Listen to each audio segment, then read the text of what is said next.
வேளாண் பெருமக்களுக்கு வணக்கம். வேளாண் பெருமக்களை இன்றைய வேளாண் நேரலை நிகழ்ச்சியில் மலைத்தோட்ட பயிர்கள் சாகுபடி நுணுக்கங்கள் குறித்து பல்வேறு தகவல்களை அறிந்து கொள்ள இருக்கிறோம். குறிப்பாக மலைத்தோட்ட பயிர்களில் அன்னாசி பழ சாகுபடி குறித்து முக்கியமான நுணுக்கங்களை தெரிந்து கொள்ள இருக்கிறோம்.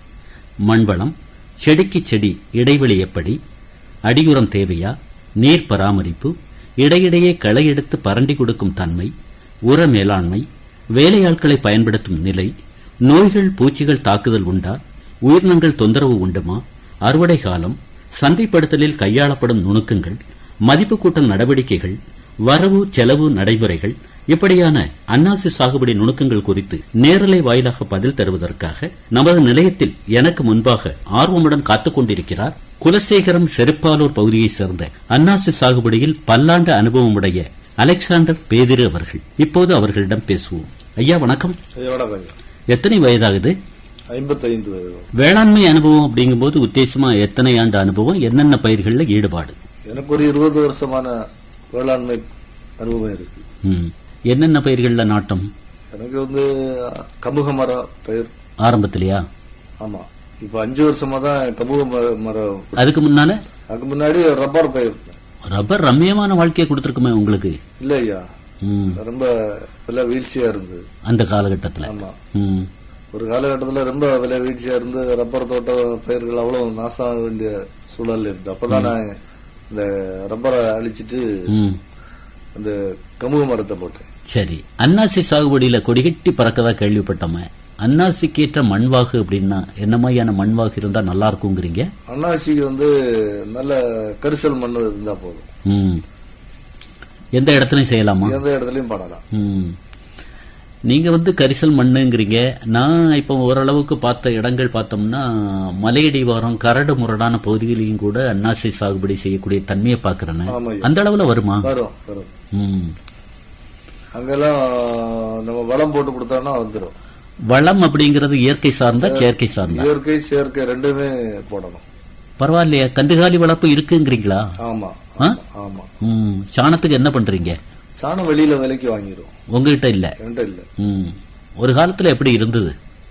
முன்னால எல்லாம் சொந்தமாவே கண்டுகாலி வச்சிருந்தோம். இப்ப இல்ல. சரி, இப்ப நம்ம நிகழ்ச்சி நிறைய பேர் கேட்டிருப்பாங்க. அன்னாசி சாகுபடி பத்தி சொல்ல போறாங்களே. நம்ம அந்த அன்னாசி சாகுபடி செய்யக்கூடிய இடத்து பக்கத்துல தானே இருக்கிறோம். நம்மள ஒரு ஈடுபாடு காட்டலாமே அப்படின்னு ஒரு யூகத்துல இருக்காங்கன்னா முதல்ல தயார்படுத்தல எப்படி? நிலத்தை முதல்ல கிளைச்சு பண்படுத்தணும்.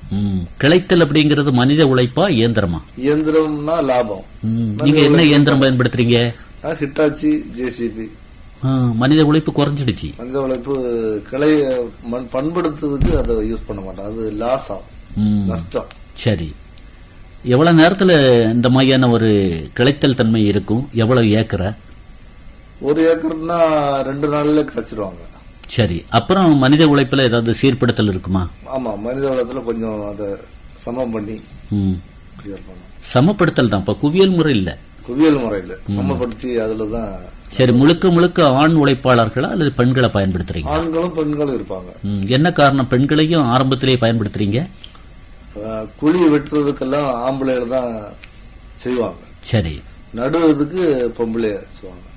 1 ஏக்கரை பொறுத்த அளவுல உத்தேசமா எவ்வளவு கரணைகள் தேவைப்படும்? கரணை ஒரு 8000 கரணைகள்.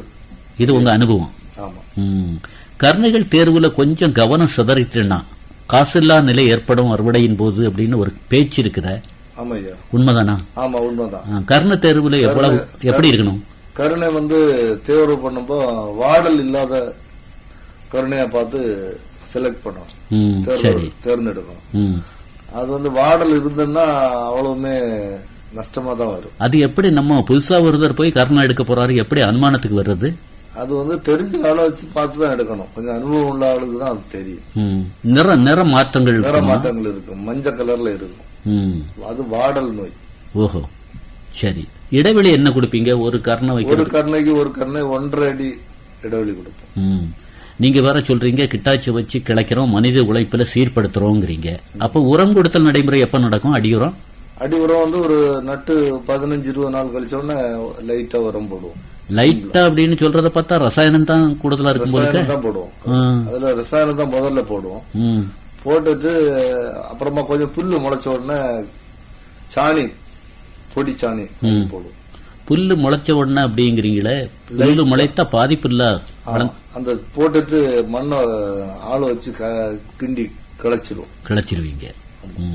சாதா என்ன சொல்லுவாங்க அப்படின்னா, வாழை நடப்போறோம் அப்படின்னா அதுக்குள்ள கன்றுகள் தேர்வு அப்படிங்கிற அடிப்படையில பாண்டி கண்ணு எடுத்தா கொள்ளலாம் அப்படின்னு ஒரு பேச்சு உண்டு. ஆனா அன்னாசியை பொறுத்த அளவுல எப்படி, இப்ப நீங்களே பயிர் செய்றீங்க, அதுல இருந்தே கர்ணம் எடுக்க வாய்ப்பு இருக்கா? ஆமா, அதுல இருந்தே கர்ணம் எடுப்போம். எப்படி எடுப்பீங்க? அதுல 4-5 இருக்குதுல 1-2 விட்டுட்டு பேலன்ஸ் எடுத்துருவோம். 3-4 அப்படி எடுத்து. இடைவெளி எவ்வளவு கொடுப்பீங்க? இடைவெளி வந்து 1.5 1.5 தான். அதே 1.5-1.25 அடி வரை இடம் போடலாம்.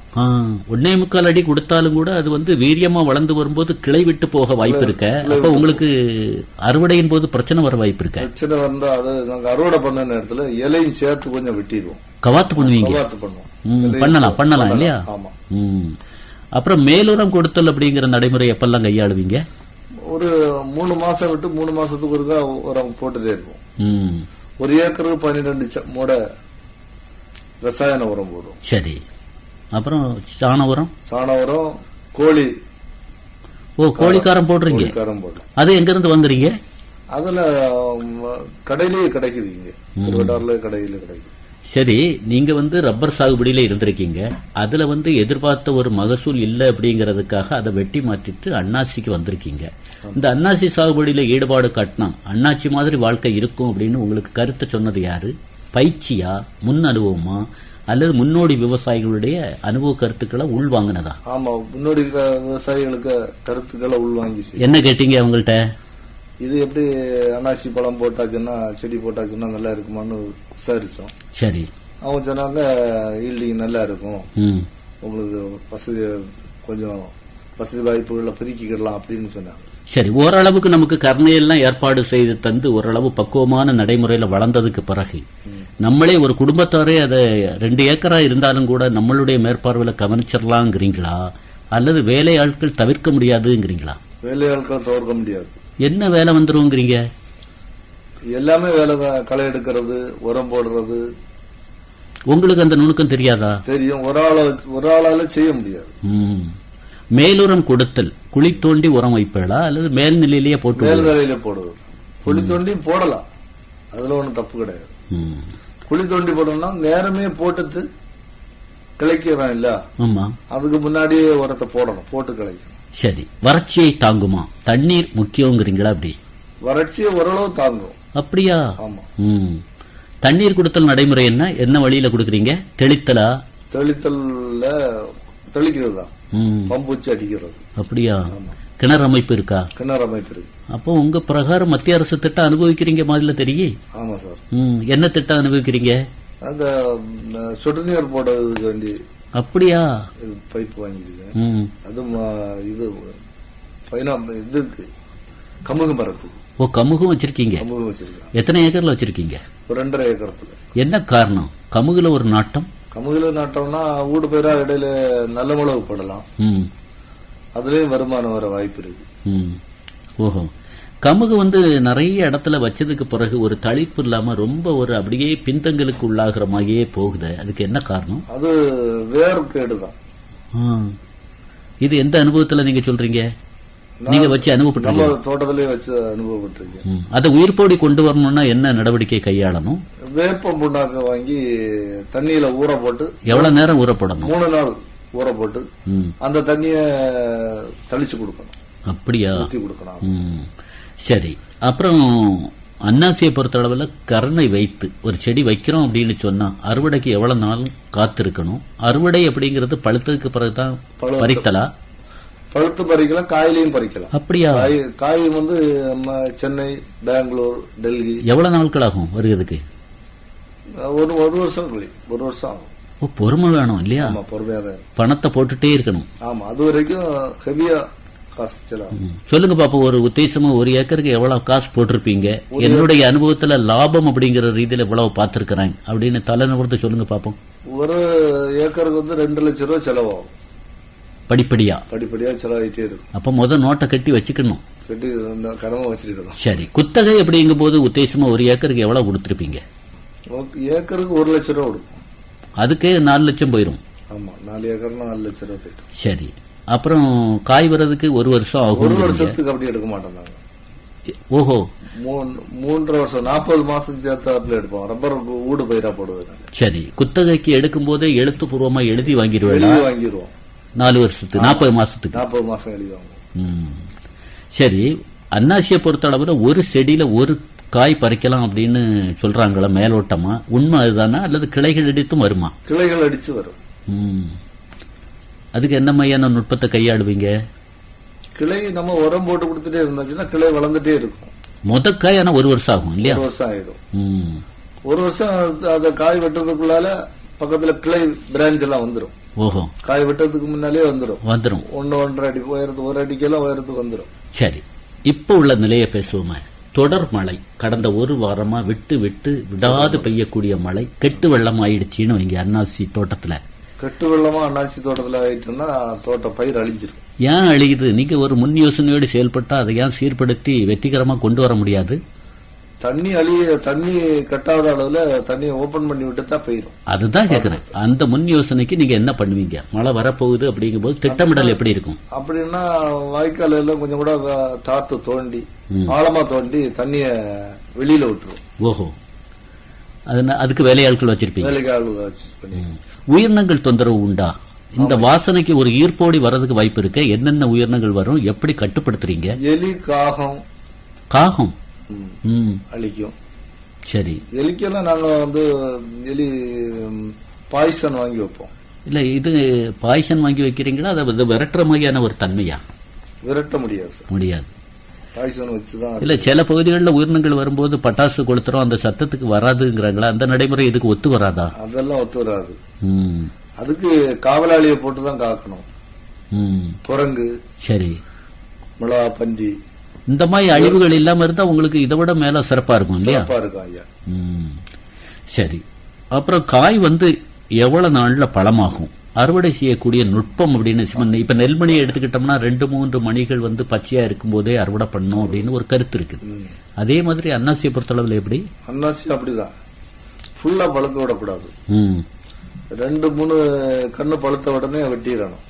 ஓஹோ, அப்பதான் வியாபாரத்துக்கு வசதியா இருக்கும். சரி, இப்போ காயா ஓரளவுக்கு ஒரு பழமாகிறதுக்கு இன்னும் ஒரு 10 நாள் ஆகக்கூடிய நிலையில நம்ம காயா பறிச்சாலும் கூட அதுல எந்தவித பிரச்சனைக்கு வாய்ப்பு இல்லையா? பிரச்சனைக்கு வாய்ப்பு பழுத்துருவாங்க. சரி சரி, மேலுரம் கொடுத்தல் அந்த நடைமுறையை கையாளும் போது அது செடிக்கு செடி வளர்ந்து வருகையில ஒரு வித்தியாசப்படுமா, இல்ல ஓரளவு சீராதான் கொடுப்பேன் அப்படிங்கிறீங்களா? எல்லாத்துக்கும் சீராதான் உரம் போடும். ஆனா சிலது செடிக்கு செடி வித்தியாசமா தான் இருக்கும். என்ன காரணம்? அந்த இடத்தை பொறுத்தா? அது இடத்தை பொறுத்து இல்ல, செடி ஏற்கனவே பிறப்புல அது 3-4 சைஸ்ல பிறந்திருக்கும் இல்ல. சிலது இளம் செடியா இருக்கும், சிலது முத்தின செடியா இருக்கும். நம்ம நடுவது எல்லாம் ஒரே செடியா நட முடியாது, ஒரே அளவா. சரி, எவ்வளவு காய்கள் வந்தாலும் கூட அன்னாசியை பொறுத்த அளவுல ஒரு ஈர்ப்பு இருக்கு. நாங்க வெளி மாநிலங்களுக்கு அனுப்புறோம், வெளி மாவட்டங்களுக்கு அனுப்புறோம், நானே நேரடியா விற்பனை செய்யறேன் அப்படிங்கிறீங்களா?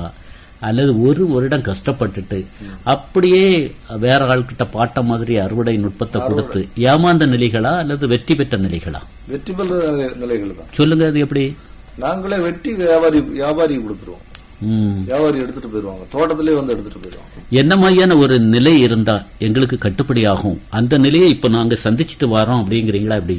ஒரு 30 ரூபாய்க்கு மேல கிலோக்கு வித்தா எங்களுக்கு கட்டுப்படி ஆகும். அது கீழே வந்துட்டுன்னா நஷ்டம். என்ன சொல்றீங்க? நான் இன்னைக்கு வரக்கூடிய வழியில கேட்கும் போது 1 கிலோ 55 ரூபாங்கிறாங்களா? ஆமா, இன்னைக்கு 55 ரூபாய் விலை இருக்குதுல்ல. அப்ப உங்களுக்கு இன்னைக்கு காசு தானே? ஆமா, இப்ப காசு. அன்னாசி சாகுபடியில ஒரு இளைஞர் தீவிர ஈடுபாட்டோடு நம்மளும் செய்து குத்தகை எடுத்து பண்ணுவோம் அப்படின்னு அந்த பகுதியில அன்னாசி வருவதற்கேற்ற பகுதியில திட்டமிட்டா வெற்றி பெற வழி இருக்கா? வாய்ப்பு இருக்கு. அவருக்கு என்ன நுணுக்கத்தை சொல்றீங்க? அவர் என்ன மாதிரி இருந்தா வெற்றி பெறலாம்? அவரு கரெக்டா மண்ணை வண்டி வச்சு கிளைக்கணும். கிளைச்சு 1.5 அடிக்கு ஒரு செடி தான் நடணும். அந்த மாதிரி நடணுங்கிறீங்களா? அல்லது உங்களை மாதிரி அனுபவபூர்வமா செய்யக்கூடியவங்க நேரடியா பார்த்து அனுபவத்தை பெற்றுட்டு ஈடுபாடு காட்டணுங்கிறீங்களா? தெரிஞ்ச ஒரு ஆளை கூட வச்சிருந்தா நல்லது. கொஞ்ச நாள் நடுவு நேரத்துல எல்லாம் ஒரு ஆளை வச்சு கண்ணை செலக்ட் பண்ணும்போது தெரிஞ்ச ஆளை கூட்டிட்டு போய் பார்த்து இந்த கண்ணை எடுக்கலாமா இந்த அப்படி ஈடுபாடு காட்டணும் இல்லையா? காட்டணும். சரி, இப்ப வந்து திருமண வீடுகள் எல்லாம் மத்தியான வேளையில விருந்து உபசரணம் அப்படிங்கும் போது அன்னாசி பழ துண்டை ஒண்ணு அப்படி பாலம் மாதிரி பப்படம் மாதிரி கொண்டு போடுறாங்களே, அது கூட உங்களுக்கு விற்பனை நுணுக்கத்துல வெற்றியை கொடுத்திருக்கும் போலுக்க. ஆமா ஆமா, அப்படி திருமண விழாக்கள் மற்ற மாதிரி கோயில்கள்ல. சரி, இப்ப நம்ம நிறைய பேசலாம், இருந்தாலும் கூட நேரம் வரையறைக்கு உட்பட்டதுனால உங்க அலைபேசி என்ன ஒண்ணு சொல்லுங்க. 83-001-00057. நான் கூட தமிழ்ல சொல்லலாம் அப்படின்னு நினைக்கிறேன். சொல்லலாமா? சொல்லுங்க சார். 83-001-00057. இன்னும் ஒரு தடவை சொல்லலாம்னு நினைக்கிறேன்.